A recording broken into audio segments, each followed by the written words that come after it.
Hi there. In the previous video we looked at what foreign fighters are doing out there in Syria and what groups they join. And in this video we would like to look at the threat they pose, or the potential threat they pose to the countries of origin, to Syria and Iraq and other places. Well, these are the questions we would like to address. What is the actual and potential threat posed by foreign fighters? And how do they pose a threat and to whom?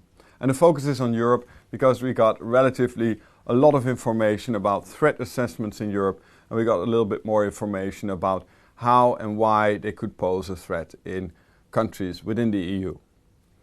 Well, the idea that they might pose a threat was made public early 2013 when a number of European intelligence and security services publicly sounded the alarm bell over the increase in numbers of people from Europe that went to join the fight in Syria. Well, here are a number of quotes of people that expressed their concern. Let me start with the report by Europol, the Terrorism Situation and Trend Report 2014.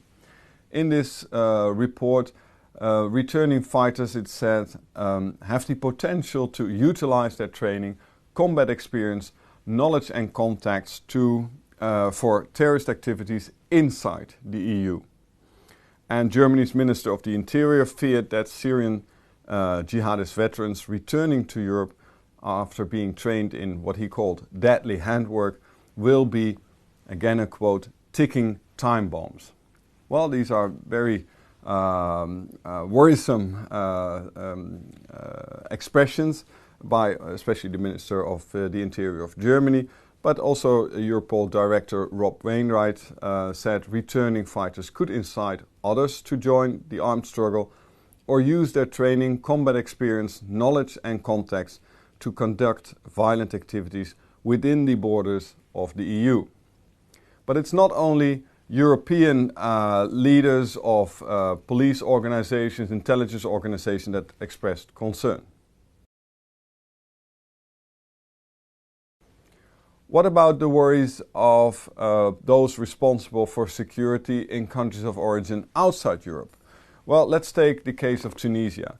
They got 3,000 foreign fighters that are active in Syria and Iraq. It's the largest contingent actually, and relatively small Tunisia has as many foreign fighters as there are from the European Union.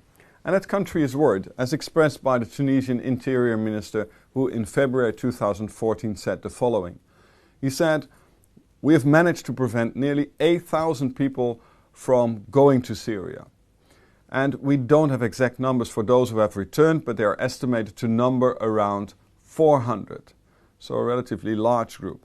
And he's worried about it and expresses it in the following way. He says, "We're following them very closely. We have built up a database and they have acquired experience and training and must be monitored." So worries also in countries like Tunisia and neighboring countries of Syria and Iraq, from which many countries have left to join the fight.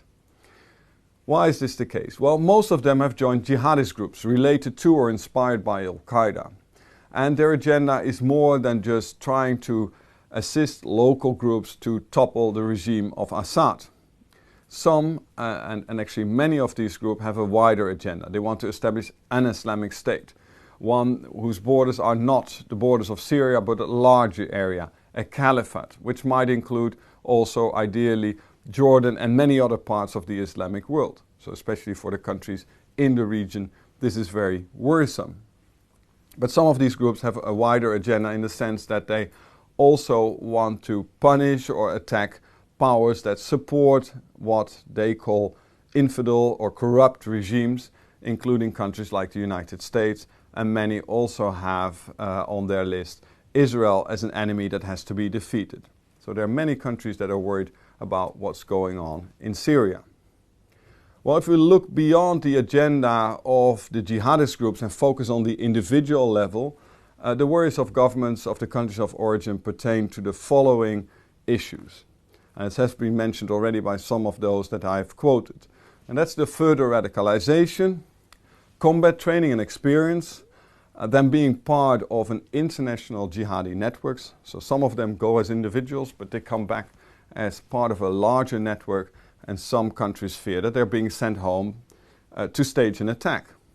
Also, it's been mentioned very often that they might have a very important role in propaganda and recruitment of new people going out there to fight. And then it's more of a second order effect or an indirect effect. It has been mentioned that governments are worried about potential problems related to possible high number of traumatized returnees.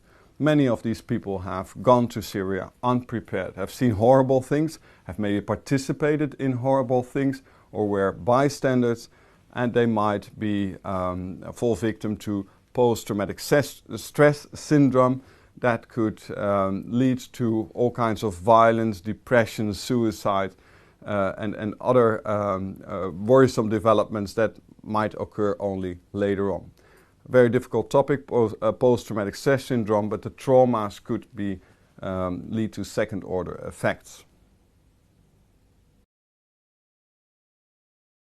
Apart from security threats relating to returning foreign fighters, many countries of origin are also worried about support groups in their countries that support the jihad in Syria and other places from their homes by way of financing it or recruiting people or being part of the propaganda machine.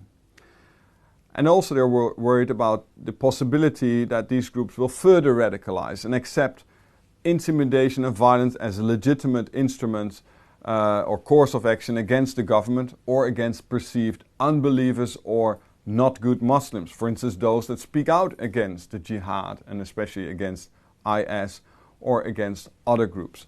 And they're also worried about the Sunni-Shia clashes within their countries. But also think of polarization within society because of what's happening in Syria and Iraq. These horrible pictures that of people committing murder in the name of Islam. And it leads to a lot of anti-Muslim feelings. And of course doesn't make the situation of Muslims in non-Muslim countries any easier. And we have seen this also in the town of The Hague where youngsters have been waving the IS flag and have congratulated IS with the conquering of Mosul, the city in Iraq. And at the same time we've had demonstrations of right-wing groups that strongly reject the idea of or this perception of Islam taking over certain neighborhoods. So we've seen already these clashes. Call them clashes of civilization at the local scale, but they are important as well and worry a lot of local officials. Well, if I have to look at the threat posed by foreign fighters to countries of origin, I see that many home countries have a very home-centric view, a too home-centric view. Their focus is mainly on returning foreign fighters, and I think that's too narrow. It makes sense because these governments are primarily responsible for the security in their territory and jurisdiction, but I think their citizens cause serious problems outside these countries, in Syria and Iraq. And they are part of war crimes in these countries, and the presence of these foreign fighters makes future settlements far more complicated. And they have threatened aid workers, they have threatened journalists, and they are a threat to stability in the region as a whole.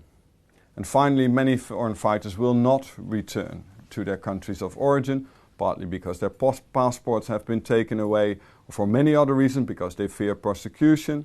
So they go to other countries and might one day settle down somewhere, hopefully peacefully, but they also might move on to the next fight, continuing this violence in the region. So we have to be very worried about that as well. To summarize the threat posed by foreign fighters, well, there are many different ways to look at it. They have a huge impact in Syria and Iraq, but they also have an impact on primarily the social peace and intergroup relations in their countries of origin. And allow me to add and stress the fact that they have caused a lot of death and misery in Syria and Iraq. And yes, there have been incidents and attacks in countries of origin. But if you compare the two, the deadliness of this phenomenon is in Syria and Iraq. Well, and if I have to sum up the threat posed by foreign fighters to the countries of origin, I would not stress the physical impact, but I would stress the impact on social peace and intergroup relations. In the next video we will explore some policy options to deal with the very complex phenomenon of foreign fighters.